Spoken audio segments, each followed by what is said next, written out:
I'm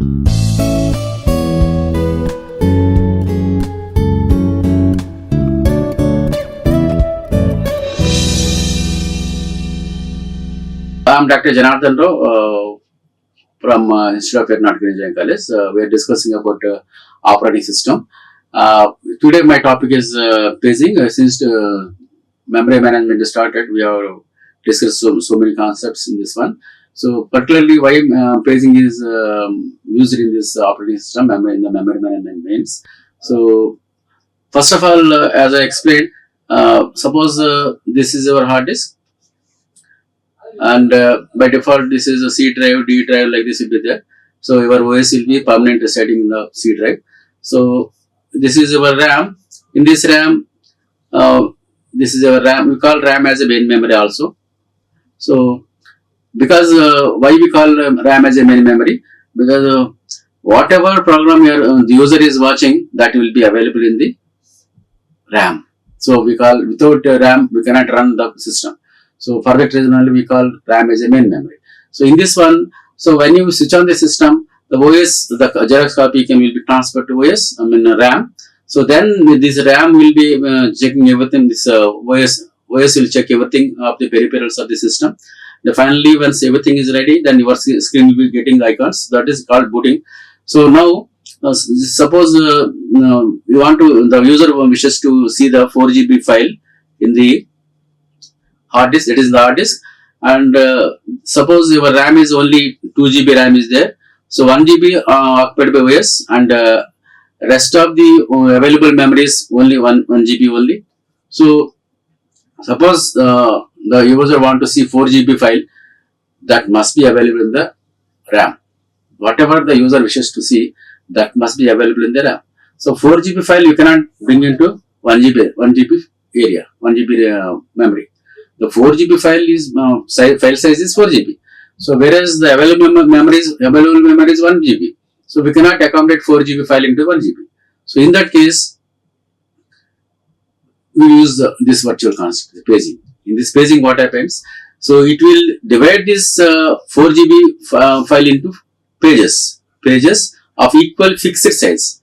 Suppose 10 KB like this. The same way, whatever the available memory in the RAM, OS will divide this 1 GB RAM into equal same size of this pages. That is 10 KB like this, one parts. These are called frames, and this is called the pages. This is pages, and the hard disk partitions are called pages, and RAM, the main memory partitions are called, fixed partitions are called frames. So initially, whatever the available space in the RAM, so that many pages will be transferred into your main memory. Suppose 1 GB means it will be around 10 KB like this, 10 KB partitions, maybe 10. So first 10 pages will be transferred into the first 10 frames in the main memory. Now user can see this 10 pages, whatever data available, step by step. So it is there, the 4 GB is there, but we will not get 4 GB at a time. So we will get into parts. So first part will be brought into the RAM. Now it is available in the RAM. Once it is available in the RAM, the user can see this one. So after completion, after watching this initial 10 frames, 10 pages, so you will get the other pages step by step. So this is called paging technique. This paging technique helps the user, even the file size is, your file size is more and your RAM is less, then also by using this paging technique, you will get the complete data step by step, so that the complete file may not be available at a time, but you will get step by step, part by part. So somehow you can see the complete file, even the RAM size is less. Available RAM size is less. So that is the fundamental uses of this paging technique. So in this one, if you go through this one, in operating system, memory management is the responsibility of dividing the memory among the various processes, because we have to get the program to be executed. The fundamental goal of memory management is to make optimal use of memory, minimizing internal and external fragmentation. In the previous classes you have seen that is fixed size partitions and variable size partition. There will be wastage of memory. So to avoid that one, we go for this paging. One such algorithm for memory management technique is paging. So paging is a storage mechanism that allows OS to retrieve processes from the secondary storage into the main memory in the form of pages. So in this paging, the main memory is divided into small fixed pixel blocks, as I explained just now, the physical memory, which is called frames. So the secondary memory is divided into pages, and your main memory is divided into frames. So page size and frame size are equal. That is 1 KB frame and 1 KB page. So now we can replace, or you can transfer one page into one frame. So that is the advantage this one. So the size of the frame should be kept the same as of the page that we have seen that. The page size and frame size should be frames. The available RAM available space is divided into fixed partitions, that is frames. At the same time, whatever file you want to bring from the hard disk, that file is divided into fixed size as good as frame size. So that is called pages, and this is called frames. So maximum utilization the main memory and avoid external fragmentation. So paging is used for faster access to data, and it is a logical concept. So what do we need paging? So there is a process P1 size of 4 MB, and there are two holes of the size 2 MB, but are not continuous. So as you have seen in the RAM, actually one process size is 4 MB, but RAM there is no continuous place of 4 MB. So it is 2 MB, 2 MB. There are two holes, 2 memories available in the RAM. Despite having all total available space of 4 MB, it is useless and cannot be allocated to the process, because 4 MB is there.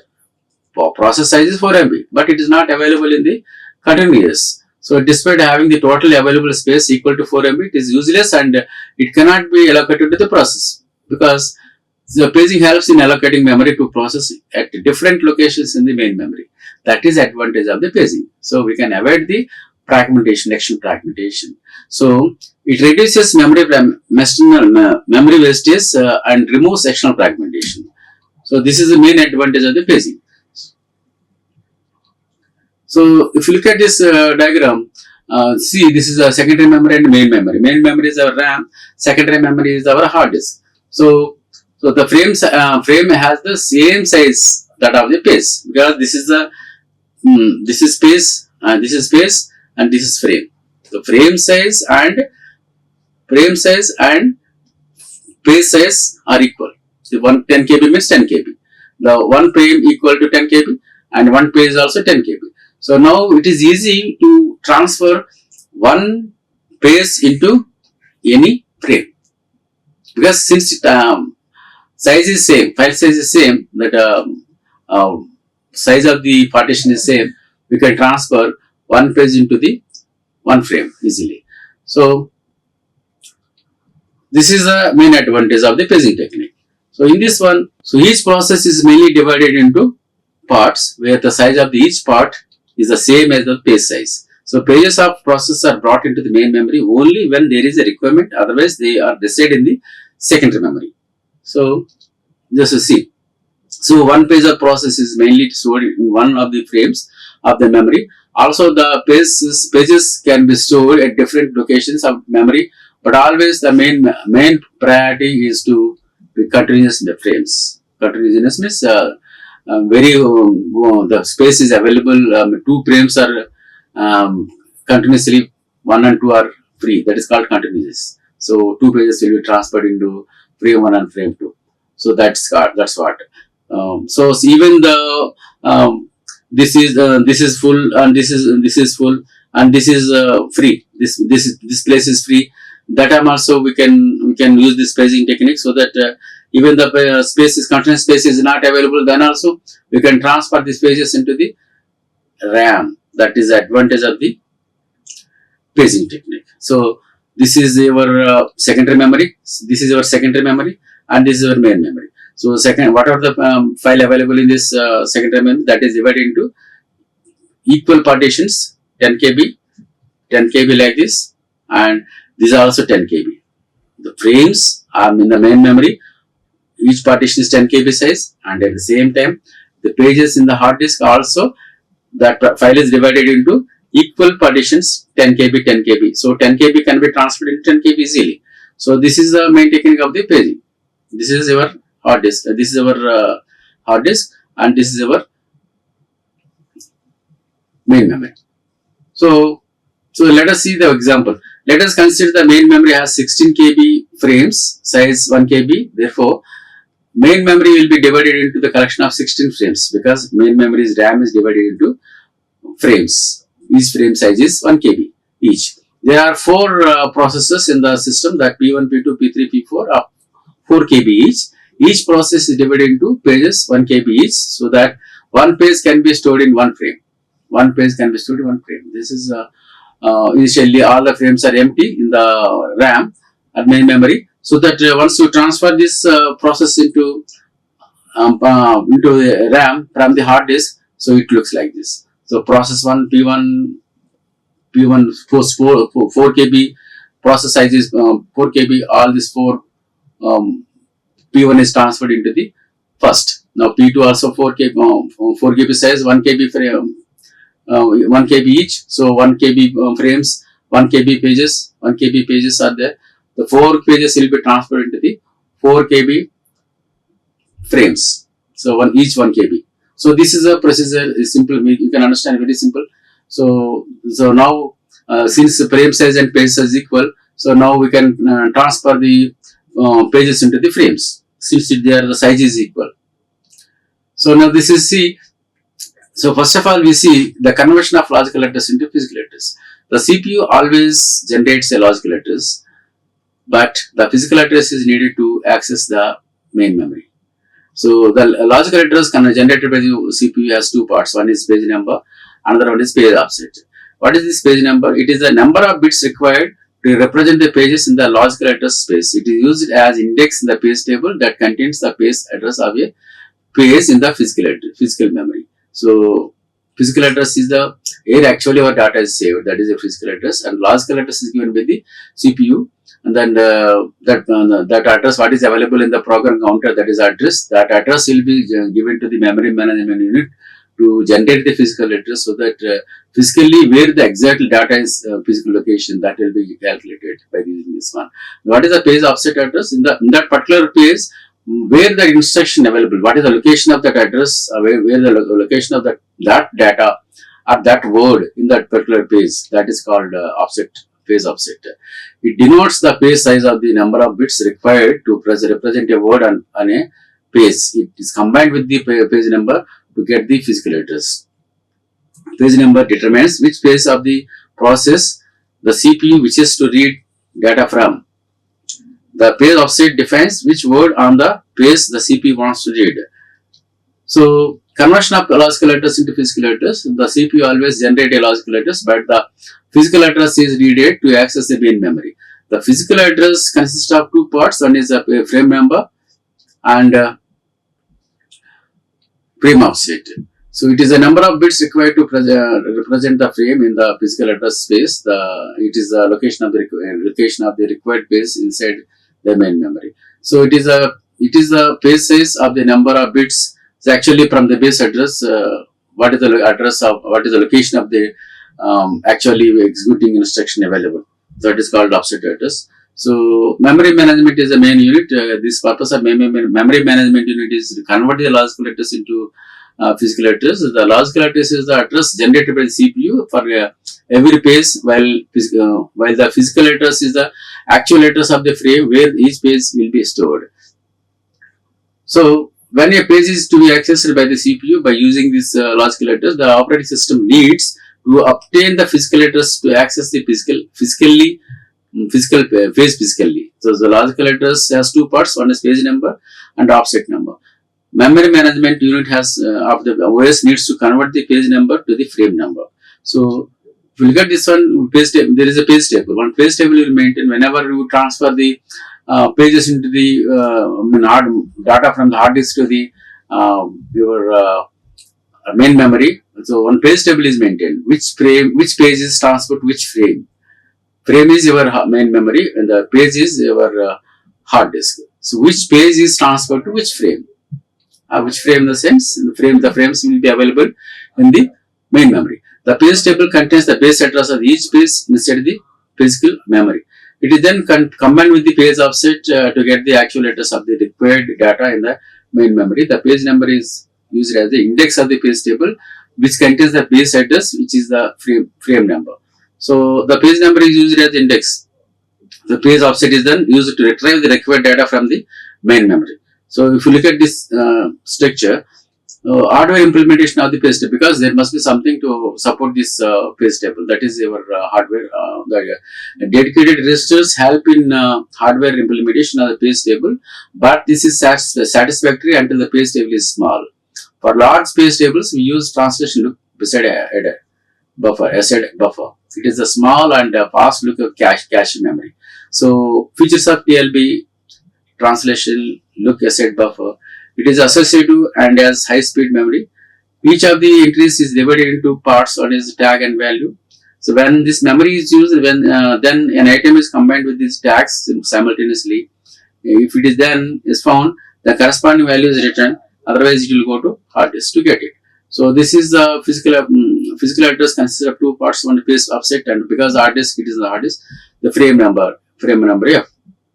So where the frame number is to indicate the specific frame where the required page is stored. Page offset indicates the specific word that has to read from that page. So the logical address is also as follows. That is where P indicates the index into the page table and D indicates the displacement within the page.